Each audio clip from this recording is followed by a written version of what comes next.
Alors, on vient d'écouter une vidéo sur le règne du roi Hérode au moment où Jésus était vivant parmi nous. Hérode avait certains pouvoirs, bien sûr, mais si on se rapporte à nous autres, on a aussi certains pouvoirs ou certaines responsabilités, ou est-ce que nous, on peut régner sur certaines choses.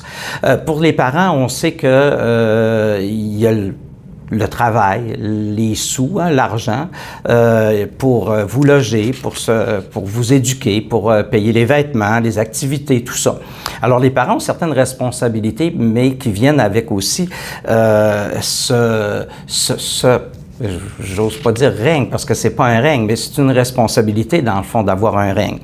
Pour les enfants, vous avez aussi un règne sur ce qui vous permet d'être heureux dans votre vie.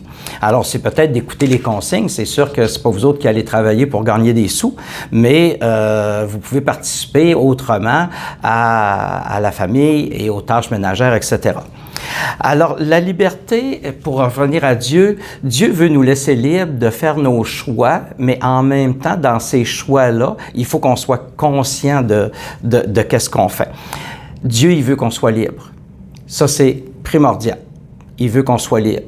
Si on se sent soumis à son amour, ça fait pas une belle relation. Et ce qu'on veut, c'est d'avoir une belle relation avec Dieu et avec les autres qui nous entourent. Dieu ne veut pas que nous soyons comme des robots. Hein? Puis qu'on fasse tout à la lettre, là, qu'est-ce qu'il dit, puis marche par là, marche par là. C'est pas ça que Dieu veut. Pour comprendre la liberté, je vais vous faire écouter un petit vidéo qui suit. Je vous laisse quelques moments.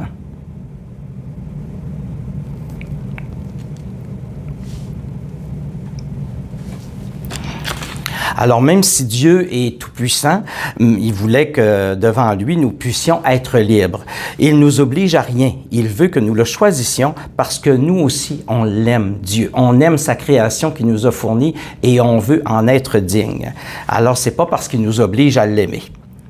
Dans un des textes du Nouveau Testament, on a l'apôtre Paul qui dit ainsi « Jésus nous a rendus libres pour que nous connaissions la vraie liberté. » Parce que l'amour rend libre.